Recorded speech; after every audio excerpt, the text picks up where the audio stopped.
Hi, my name is Isabel.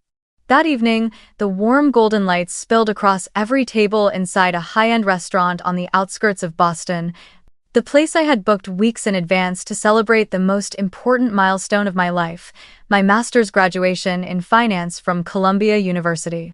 At 27, I thought I had come a long way, surviving countless sleepless nights and the endless juggling between work and study, only to finally wear the graduation gown I had dreamed of for years. Yet, even on the night that was supposed to belong to me, I felt like an outsider. Every glance, every word of praise at the table was not directed at me but instead at Vanessa, my sister, the so-called perfect daughter in my parents' eyes. They marveled at her expensive dress, at the glossy photos she had just posted on social media, as if this dinner had been arranged to honor her rather than the years of hard work I had put in. I sat quietly, forcing a polite smile, telling myself I had long been used to it, but the bitterness still rose and lodged heavy in my chest. When dessert arrived, the spark that ignited everything happened. Ethan, Vanessa's 10-year-old son, suddenly dashed around the table and stopped right behind me.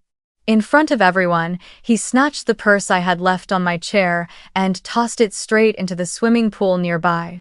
His voice rang out, gleeful and cruel. "Mom says you don't deserve nice things." In an instant, the table erupted with laughter. Vanessa laughed until tears rolled down her face, while my parents nearly doubled over, wiping their eyes as they praised him. Kids are just so honest and adorable. Not one person defended me. Not a single apology was spoken. I sat there, feeling their laughter slice through my ears like tiny blades, but I kept my smile frozen in place. Then I stood up, silent, without protest, scanning the room one last time before lowering my gaze. Deep down, I knew this was more than just a ruined dinner. It was the final punctuation mark on all my futile efforts to belong to a family that had never truly seen me as one of their own. Have you ever experienced the feeling of being turned into a joke by your own family on a day that was supposed to be yours? And where are you watching this story from, and at what time? Tell me your story in the comments so I know I am not alone in this moment. My childhood was never truly mine. From the moment I was old enough to understand, I felt Vanessa's shadow stretching over my life. She is 3 years older, always the center of every party, every conversation at home, every proud glance from our parents. When Vanessa turned 16, the whole neighborhood buzzed about the bright red car our parents bought her. I still remember that evening clearly. Neighbors came over to take pictures, friends rushed in cheering, and I stood quietly on the porch holding a book, forcing a smile. The car was covered with a white cloth, our parents counted down and pulled it away, the house erupted in applause, and I heard someone whisper, "Vanessa is truly the pride of the hearts." No one asked what I was thinking, no one cared that I had just won first place in the school speech contest that day. In their eyes, my academic achievements meant nothing compared to the radiant image of my sister beside her new car. That year, Vanessa's birthday was an extravagant backyard party with strings of lights across the trees, a live band, and more than 50 guests. I wore an old dress my mother told me to make do with because it was still fine, and I stood handing out pastries to her friends. When my birthday came around, it was reduced to a simple family dinner and a hastily written greeting card. My mother said, "You've never liked big fusses, so this is more appropriate." I didn't argue, I nodded and told myself I didn't need much. But deep inside, I longed to be seen, to have a party where my name was spoken, to be the main character just once. That longing slowly turned into a persistent, smoldering emptiness that lasted throughout my childhood. In high school, I studied day and night, always at the top of my class, earning full scholarships for summer programs. Each time a letter of achievement arrived, I handed it to my parents with excitement, hoping to see their faces light up with pride. But their usual response was only, "Well done, Isabel, but you'll need to take care of yourself. Vanessa is different, she has leadership qualities, you should learn from her." I still remember the first time I received a full scholarship for college, an achievement that had not come easily. I came home, hands trembling as I opened the envelope in front of the whole family. At that moment, Vanessa was busy showing off her new photo online, racking up hundreds of likes. My parents barely glanced at my scholarship letter before turning their attention to comment on Vanessa's modern sense of style. I forced a smile, hiding my disappointment, but deep down I knew the truth. I was nothing more than a quiet shadow standing behind the stage, illuminating the main character, Vanessa. The older I grew, the clearer the distance became. When I was accepted into Columbia with a prestigious scholarship, my mother only said, "If you're so capable, then handle it yourself. You've always been financially independent." But when Vanessa dropped out of college, my parents immediately funded a fashion boutique for her right in the center of Boston. They bragged to their friends, "Our eldest daughter is starting her own business. She has true entrepreneurial spirit." No one mentioned that I was working nights in the library and tutoring on weekends to cover living expenses, even with the scholarship. In this family, Vanessa was the pride, while I was simply the one who managed on her own, a flattering phrase that barely concealed their neglect. The breaking point came the year Vanessa wanted to buy a luxury SUV. She didn't qualify for credit because of her mounting debts, and Mark was unemployed. I knew all of that, and I also knew I should have said no. But one evening, my father sat across from me, his voice low and heavy with pressure. "Isabel, you're good with finances, your credit is strong. Just co-sign, it'll only take a few months. This is for the family, nothing serious." I froze. In that moment, memories of every time I had been belittled, compared, and overlooked flooded back. But my father's unwavering stare, paired with my mother's nod as if this were the most natural expectation in the world, made me relent. I signed the papers, my heart sinking. Vanessa leapt with joy, hugging our parents tightly, while I sat there forcing a stiff smile, feeling as if I had just tightened another chain around my own neck. I didn't want to argue, didn't want to be branded selfish, so I chose silence, just as I always had. From that moment on, I understood I was not only dismissed but also exploited. My academic achievements had never been enough to make them proud, yet my spotless credit record was more than enough for them to depend on whenever they needed a loan. I wasn't the child they loved, I was simply a convenient tool. And slowly, the fragile hope I had carried for a warm home crumbled, leaving me with only one undeniable truth. I had always lived in a family where fairness never truly existed. I drove away from the restaurant into the night, heading back to my small apartment with a lingering ache in my chest. Boston's streets were quiet at that hour, the streetlights stretching into mottled streaks across the pavement. In the rearview mirror, my face looked pale, my eyes rimmed red after an evening that should have been joyful but had turned into a humiliating memory. I parked in front of the old brick building and climbed the familiar narrow stairs to my little second-floor apartment. When the door closed behind me, a heavy silence settled in, a stark contrast to the loud, mocking laughter that still echoed in my head. I dropped my bag onto the worn sofa and sank down as if my body had no strength left. The faces from the dinner table kept replaying in my mind, Vanessa's triumphant smirk, my parents clutching their stomachs laughing until tears came, the others nodding along and joining in. No one paused to consider that I was being humiliated, no one stood up for me. The whole dinner, where I had hoped to hear congratulations, had become a stage for publicly ridiculing me. For years I had grown accustomed to being belittled, but this time, beneath the pool's cold, shimmering light and the reverberating laughter, I no longer felt sadness. I only saw one undeniable truth. I had never belonged to this family, and I never would. I let my eyes wander around my tiny apartment. Everything was simple and worn, yet each item had been bought with money I had earned myself. The wooden table with its scratches, the bookshelf crammed full of papers, the old yellow desk lamp, all of it stood as proof of the independent life I had struggled to build piece by piece. Unlike Vanessa's spacious house not far from here, filled with luxury items, my apartment wasn't glamorous, but at least it was mine. And in that very moment, I knew I had to do something decisive to cut the final chain that bound me to them. I opened my laptop, my hands trembling slightly as the keyboard lit up in the darkness. The bank's website appeared, so familiar I could navigate it by heart. For years I had quietly logged in to check on the loan I had co-signed for Vanessa. Each time I did, my heart clenched at the sight of a debt that wasn't mine, yet I stayed silent, swallowed my tears, and told myself it was the price of keeping peace in the family. But tonight, I no longer wanted silence. I moved the cursor to the section titled Loan Guarantor. There, the words appeared. The guarantor has the right to request removal from the contract under certain conditions. I drew in a deep breath, and in my mind, I heard my father's voice. You studied finance, your credit is strong, help your sister. Then my mother's. You're tough, you don't need much. And Vanessa's mocking tone. All you've got are books. The things that really matter are mine. For years I had let those words shackle me. A confirmation box popped up.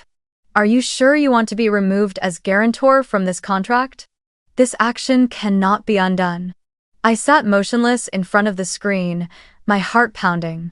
In my mind, images flashed in sequence, me at 16 watching Vanessa receive the car, me at 22 trembling as I signed the loan papers, and me tonight watching my purse thrown into the pool. All of it led to this moment. I pressed enter. On the screen, the status changed.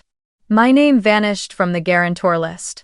One click, but it felt as if I had just ripped apart a chain that had bound me for years. I sat there stunned, then began to cry. Not tears of fear or despair, but of relief. Tears fell onto the keyboard while I laughed through sobs. I had done something I had never dared to imagine before. I had chosen myself over my family. The little apartment suddenly felt different. It remained simple and modest, still lacking in many comforts, but it was filled with a sense of freedom. For the first time, I felt truly in control of my life. No longer bearing someone else's debt, no longer dreading every account check. I leaned back on the sofa, stared at the worn ceiling, and whispered to myself, from now on, I am free. The next morning, I sat by the window as the first sunlight filtered through the old curtains. I hadn't slept all night, yet my body buzzed with a strange energy.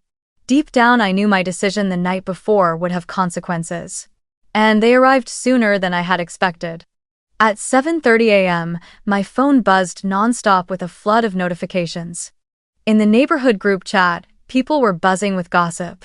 A pearl white luxury SUV had just been repossessed from Vanessa's driveway by the finance company.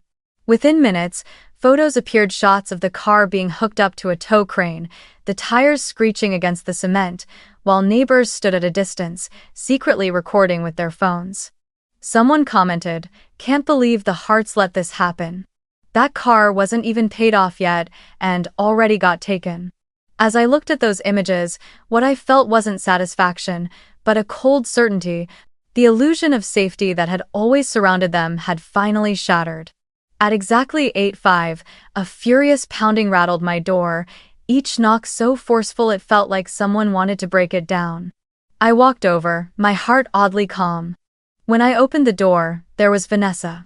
Her face was pale, the usually perfect golden waves of her hair now a tangled mess, her makeup smeared after what must have been a night of tears and rage. In her hands, she clutched the crumpled loan papers, shaking so hard the pages were nearly torn.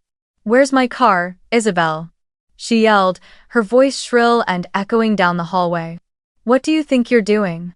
Are you destroying this whole family over a childish prank?" I didn't answer. I stood motionless in the doorway, one hand resting lightly on the wooden frame, neither inviting her in nor stepping outside. That small space suddenly became an invisible boundary. On one side, the old me who had endured and stayed silent for years. On the other, the person I was now, the one who had just cut the final tether. Vanessa kept shouting, tears streaking down her face. "Ethan is just a child. He said something stupid, so why are you being so heartless? Are you even my sister anymore? Do you even understand what family means?" Her words poured out accusation, pleading, fury, but beneath them I heard another tone. Fear. Vanessa knew that the repossession was only the beginning. Without me on the loan, all the luxuries she wrapped around herself would start to crumble. And she knew, this time, I would not come back to rescue her. She thrust the crumpled loan papers forward, shaking as if she wanted to force them into my hands. You signed these. You have a responsibility. You can't just remove yourself like this. You're embarrassing us in front of the neighbors, driving him crazy. Do you want to watch this family fall apart and be satisfied? I looked at her with calm eyes. I remembered all the nights I collapsed over my desk, worried about loan deadlines, all the times I heard my parents say, "Vanessa needs the help, you'll be fine." Those memories only made me stronger. I still didn't say a word. My silence now was the clearest answer I could give.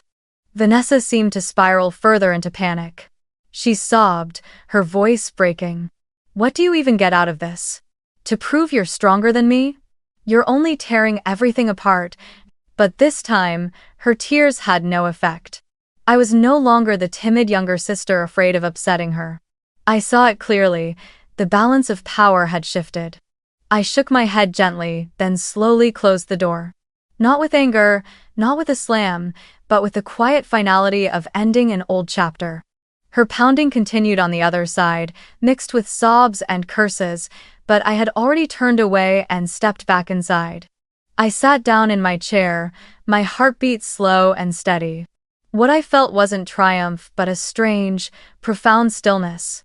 For the first time, I understood freedom as something more than a word: freedom from being held hostage, freedom from guilt for choosing myself. Out there, Vanessa could scream, my parents could rage, the neighbors could gossip.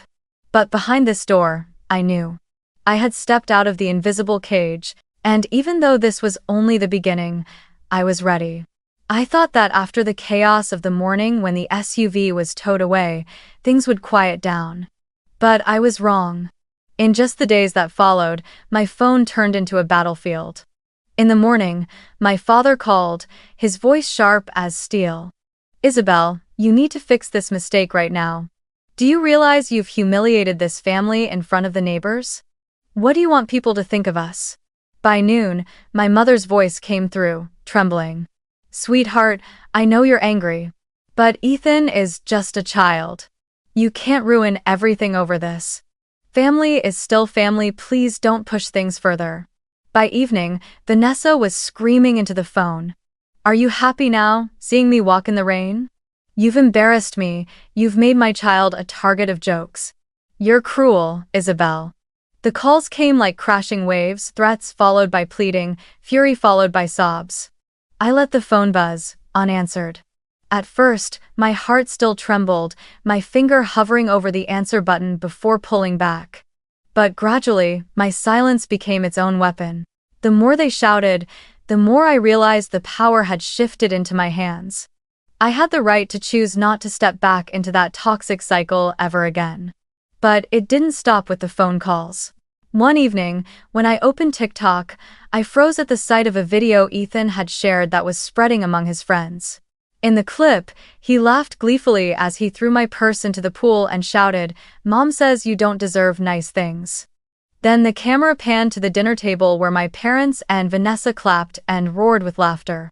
Ethan had added mocking background music and a caption across the screen, "Auntie Isabel equals invisible wallet." The video was only a few seconds long, but it was enough to twist my heart. Looking at Vanessa's 10-year-old son, I saw clearly that his arrogance wasn't something he was born with, it was the result of what my family had planted in him. In the days that followed, I walked the streets with the constant feeling that everyone knew. I couldn't be sure who outside the family had watched the video, but the shame seemed to seep into every breath I took. I slipped quietly into the library, quietly back home, trying to ignore the mocking messages sent to my inbox from anonymous accounts. Then one night, returning from my part-time job, I found my small car parked in front of the building had been scratched deeply along the side. Long, sharp gouges carved into the paint like a warning. The shock hadn't even settled when I noticed the passenger window shattered, shards of glass scattered across the seat. I stood frozen, the night air rushing through the broken pane and raising goosebumps across my skin. This was no longer a prank, this was deliberate destruction. I rushed upstairs to my apartment and pulled up the building's security system that the landlord had installed. My heart pounded as I rewound the footage from that evening. And then, the images appeared in stark clarity. Ethan, alongside another boy his age, clutching stones and hurling them directly at my car. They laughed as they filmed themselves, pointing, grinning, and high-fiving like they had just accomplished some great victory. Watching it, a chill ran through me. This was the same child whose birthdays I had bought presents for, the same boy I had once taken to the park, and now he had become a fearless vandal who thought destruction was entertainment. I sank into a chair, my eyes glued to the screen. A flood of questions hammered in my head. How could a 10-year-old act like this? Why hadn't the adults taught him right from wrong? Why had they encouraged him instead? And then the answer struck me with painful clarity, because my family had turned me into a joke, turning my humiliation into their shared amusement. Ethan was nothing more than a reflection of what the adults had sown. The anger inside me was no longer a quiet ember. It erupted, sharp and undeniable. I knew that if I kept staying silent, it wouldn't end here. Today it was scratches on my car and a shattered window. Tomorrow it could be my apartment. Tomorrow it could be me. I couldn't wait for that moment to finally fight back. I leaned back in my chair and took a deep breath. Outside the window, the city still blazed with lights, the traffic flowing like an endless river. Inside my small apartment, I whispered to myself, enough. I will not stay silent one more time. I sat in the dark with my phone in hand, my thumb trembling slightly as it hovered over the name Maya. For years she had been the only person who witnessed me struggle in silence. Maya was not only a close college friend but also a young, courageous lawyer who had chosen to defend justice even when it meant confronting falsehoods. I inhaled deeply and pressed call. Isabel? Are you calling at this hour?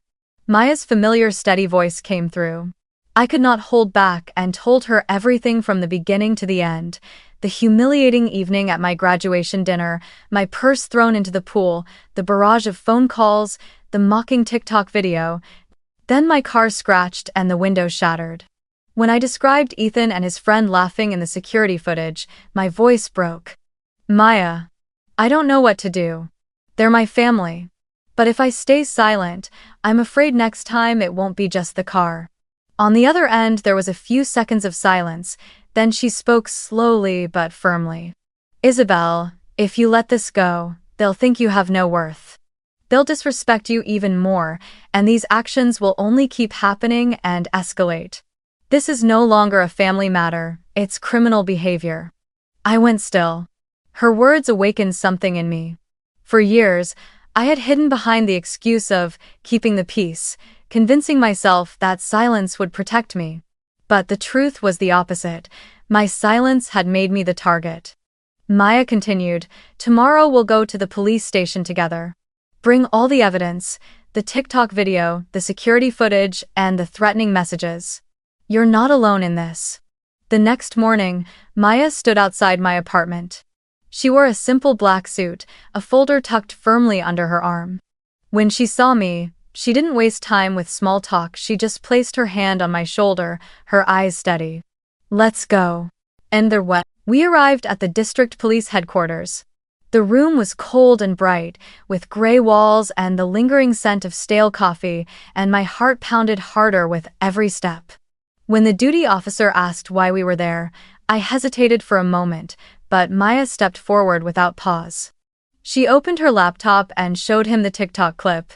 Ethan tossing my purse into the pool as the table erupted in laughter. The officer's face grew serious. Then Maya played the security footage. Ethan and his friend hurling rocks at my car, the window shattering, their laughter piercing through the recording. This time the officer's neutrality vanished. He nodded firmly. That's enough. This can't be dismissed as childish mischief anymore.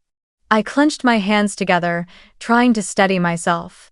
The officer pulled out a case file, flipped through a few pages, then looked at me. Actually, we've received prior complaints from neighbors about this boy Ethan Hart, throwing things at doors, scratching cars, causing trouble. But there was never any solid evidence. This time is different. Your footage is undeniable. I froze, caught between pain and anger. So this wasn't the first time Ethan had acted like this. But because he was the golden boy in Vanessa's and my parents' eyes, everything had always been covered up. Now the truth stood exposed, impossible to deny. Maya placed my prepared file on the desk. In addition, we're requesting an investigation into the loan signed under Isabel's name without her consent. But for now, we demand immediate action on the deliberate property damage. The officer nodded, taking detailed notes before handing me a statement form. My hands trembled as I held the pen, but with every signature I wrote, I felt myself growing steadier. I recounted everything, from the dinner humiliation to the night I found my car vandalized. When I finished and signed, I lifted my head and looked the officer straight in the eye. "I don't want to stay silent anymore." He nodded back. "You've done the right thing. We'll move forward. With this evidence, Ethan will be placed in a juvenile rehabilitation program, at the very least to understand that his actions carry consequences." On the way home, I sat quietly beside Maya. Outside the window, the city bustled with life, but inside me a new feeling swelled. I no longer felt fear, no longer felt like I was fighting alone. I had just taken a giant step forward, a step I had never dared to take in all these years. Maya tilted her head toward me with a gentle smile. "See? The moment you spoke up, the balance shifted. No one has the right to trample you anymore." I nodded, my eyes stinging but my chest lighter than it had been in years. That night, back in my apartment, I opened the window and looked out at the quiet street. One thought echoed in my mind. Enough. I will see this through to the end. After our meeting at the police station, I thought I had already reached the bottom of the truth that nothing could be worse than a 10-year-old openly vandalizing property while the entire family cheered him on.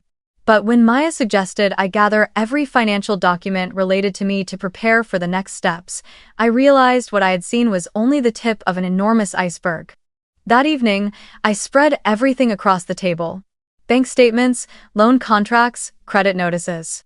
Papers I had long avoided opening because each time I did, it felt like a knife tightening in my chest. Maya sat across from me, her laptop open, her fingers moving quickly across the keyboard. "We'll go through every item. If there's something off, we'll find it," she said firmly. From the very first pages, Maya's brow furrowed. She pointed to a consumer loan agreement dated 3 years ago. "Isabel, do you remember ever signing this? $12,000 for electronic equipment." I shook my head, stunned. No.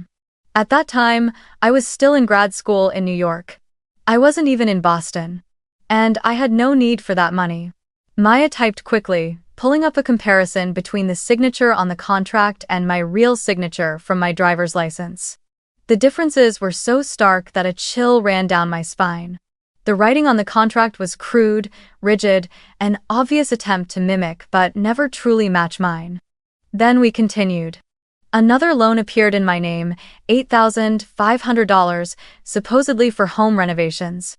I remembered the time Vanessa posted on social media that she and her husband had remodeled their kitchen. I had wondered how she could afford it, then let it go. Now the answer was right in front of me. They had used my name. Maya didn't need an expert to conclude, this signature is forged too. Page after page, line after line, the truth unfolded and my stomach twisted. It wasn't just 1 or 2 instances, but a string of loans, personal loans, lines of credit, even credit cards I had never opened. The total ran into tens of thousands of dollars. All of it bore my name, relying on my clean financial record to get approved. And the cruelest part, my parents and Vanessa and her husband had carried this out quietly, without telling me. I sat frozen in my chair, my mind a blank. The sensation of betrayal spread through me like an icy wave. For years I had believed I was only being belittled, left out at parties, pushed to the margins of attention. Now I realized the truth was far harsher. They had turned me into the family's invisible wallet, a clean name to hide their reckless spending and greed. Maya looked up, her eyes carrying both sadness and determination. She let out a heavy sigh, her voice weighted with gravity. "Isabel, this isn't just a family matter anymore. This is organized fraud. They forged your signature multiple times, over several years. If we take this to court, this evidence will be undeniable. And I pressed my hands against my face as tears streamed down, though they no longer came with the same choking grief as before. What I felt was both pain and relief. Pain because the truth was brutal, relief because it was finally uncovered. I remembered all those years I scraped together every dollar to pay tuition while Vanessa flaunted luxury vacations, my parents showering her with praise for looking radiant. I had blamed myself for not knowing how to enjoy life. But the reality was, they had been enjoying it under my name. I lifted my head and looked at Maya. If I bring this into the light, the family will fall apart. My voice trembled, not from hesitation, but from admitting something that had always been obvious. Maya placed her warm hand over mine. Family? Isabel, a real family doesn't do this to their daughter. The only thing that will fall apart here is the false image they've built.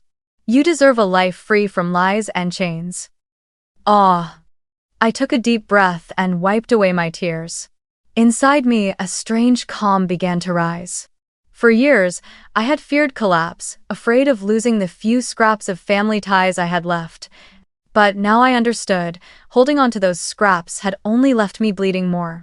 I looked Maya straight in the eyes and said clearly, I will take this to court, even if it means this family is completely destroyed. Maya nodded, her gaze bright with conviction. That's the right decision. And you won't be alone. I'll be with you until the end. That night, I gathered all the evidence into one neat file. Staring at those papers felt like staring at a verdict that had been hanging over my head for years, waiting to fall. But now, I wasn't trembling anymore. I was ready to hold it in my hands, bring it into the light, and let justice speak for me. The day of the trial came faster than I had imagined. Within just a few weeks, after the police completed their preliminary investigation and gathered the evidence, my case was officially brought before the district court. It was no longer a private family matter, it had become a real case, widely reported in the local press for its financial fraud, the scale of deception, and the shocking clash between blood relatives. They called it the Hart family case, as if my last name itself had been turned into entertainment for the public. That morning, I arrived at the courthouse with Maya. I wore a simple navy blue dress, with no elaborate makeup. I wanted everyone to see me not as the abandoned daughter anymore, but as a calm woman standing up to defend herself. The entrance was packed with reporters, cameras flashing relentlessly in my direction. I heard someone call out, Isabel, are you really suing your own family? I gave no reply, only walked straight inside. In the courtroom, the two sides faced each other like opposing armies. Maya and I sat on one side, a thick file of evidence laid out in front of us. Across the aisle, Vanessa sat squeezed between her husband and my parents. She looked more haggard than I had ever seen her, her blonde hair a tangled mess, her makeup streaked from tears. My father's face was rigid, his eyes sharp, as if ready for battle. My mother kept her head bowed, her hands trembling as they clutched a small prayer book. When the judge's gavel struck, the room fell silent. The prosecutor began presenting the evidence. The first piece was the video of Ethan vandalizing my car. All eyes turned to the large screen, where Ethan's face appeared, grinning as he hurled rocks and shattered my window. His childish laughter echoed through the courtroom, but this time no one joined in. Some shook their heads, others whispered in dismay. Vanessa shot up from her seat, sobbing loudly. He's just a child. Every child gets into mischief. How can you put my son on display over a silly prank? The judge had to pound the gavel again, ordering her to sit back down.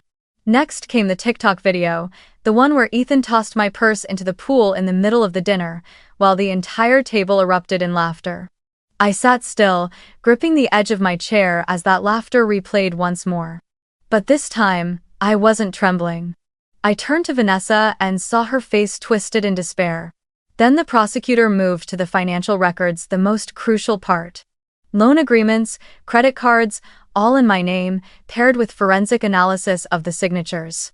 On the screen, each forged signature was displayed side by side with my real one. An expert witness confirmed the discrepancies beyond doubt. My father shot up from his seat, his voice low and harsh. "This is fabricated. We have nothing to do with this."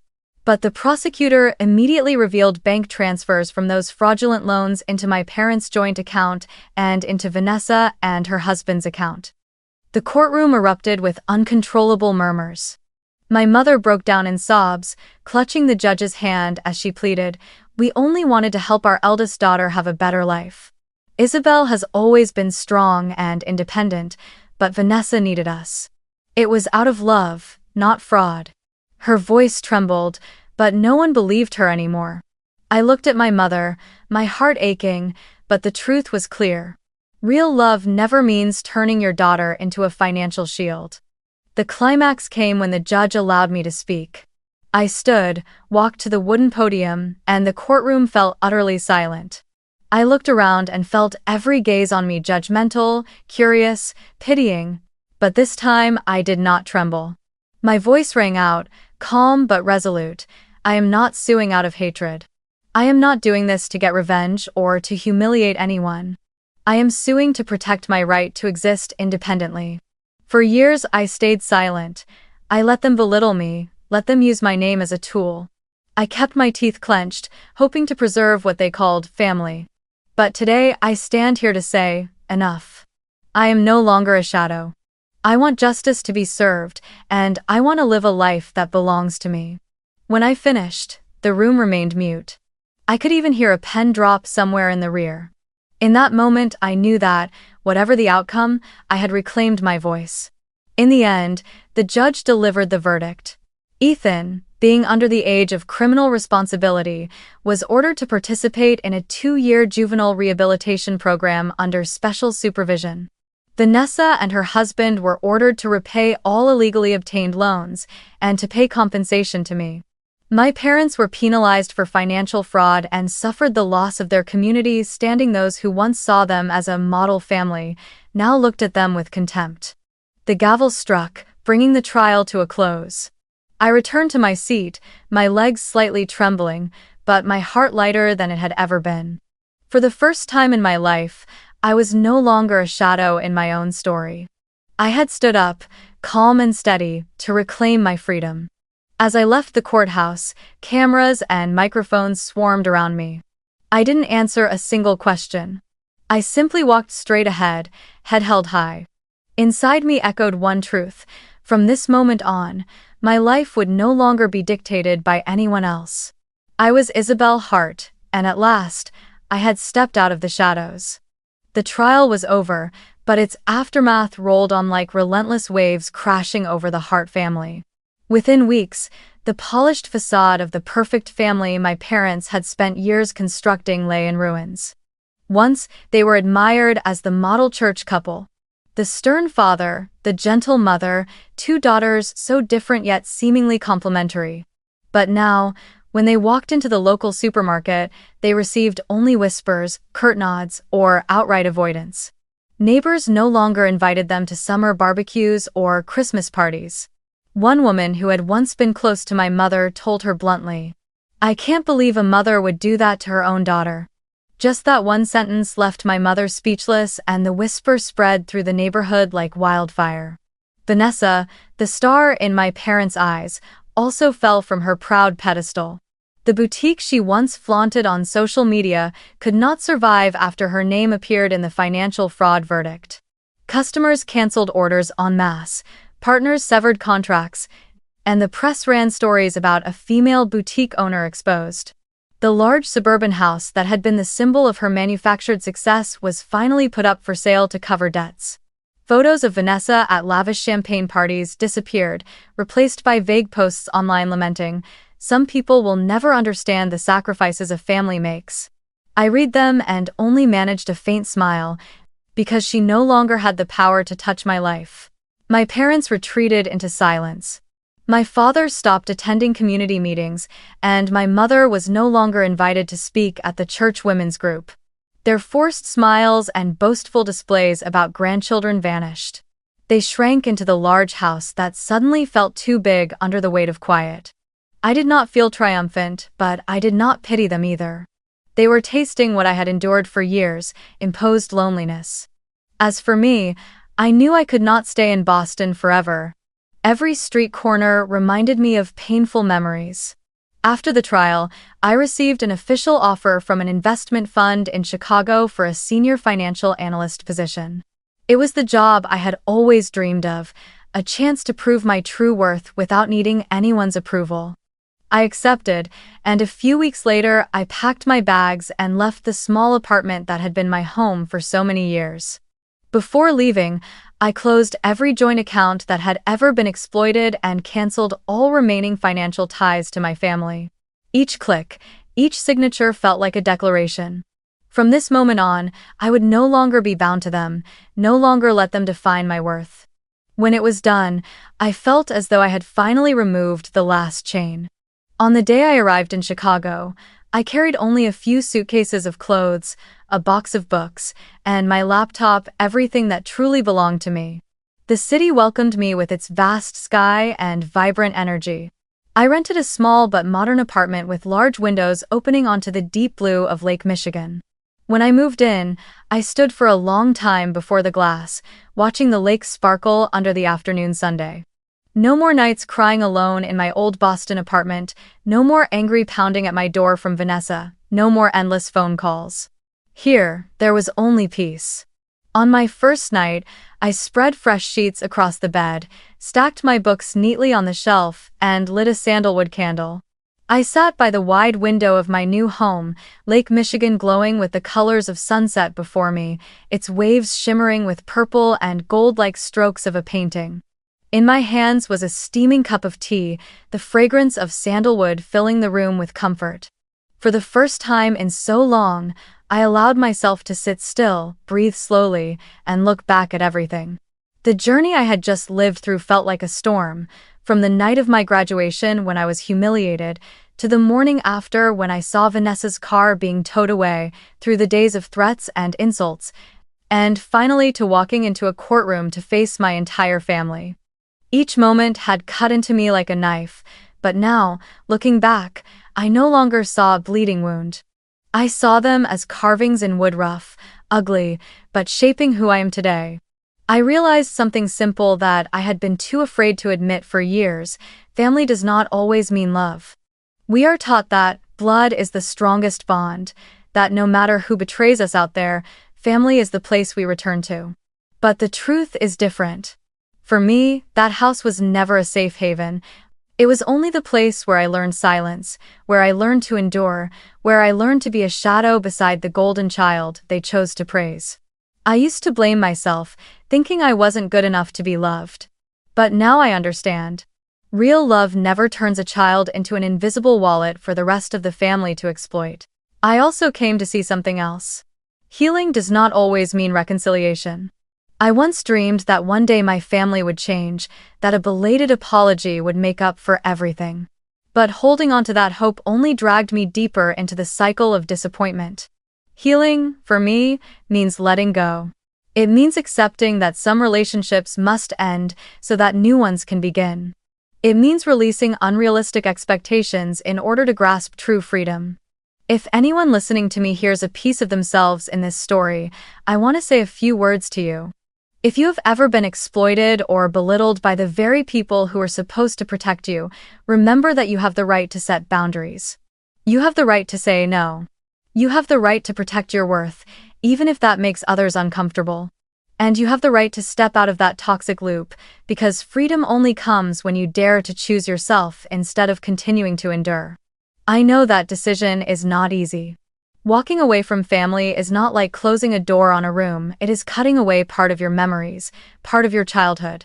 There will be nights of loneliness, moments when you look at other families and wonder, I wish I had that too. But I want you to know that you do not need a family to prove your value. You only need an intact self, free and no longer forced to be someone else's shadow. I used to be so afraid that I lost sleep for many nights just thinking about cutting ties. I worried that without them, I would have nothing. But now, sitting in this new apartment with Lake Michigan spread out before me, I understand that I have not lost anything, I have found everything. I have the job I dreamed of, friends who truly value me, and most importantly, I have myself. I won't deny that there are still scars. When I hear someone mention family, there is still a sharp pang inside me. But scars don't mean endless pain. They are proof that I survived, that I stood back up after everything. And now, instead of bowing my head in shame, I hold it high with confidence. I chose my own path. If you are listening to me, I hope you find that same courage. Don't stay silent when you are disrespected. Don't wait for a miracle from those who never truly valued you. Be brave enough to speak, brave enough to walk away, brave enough to build a life that belongs only to you. Because in the end, that freedom will be the greatest gift you could ever give yourself. I set my cup of tea down, stood, and walked to the wide glass window. The city of Chicago glowed before me. Lake Michigan lying calm and still beneath the reflection of stars. I smiled softly, whispering as if declaring it to myself and to anyone listening. I am no longer the family's silent wallet. I am Isabel Hart, and for the first time, I am free.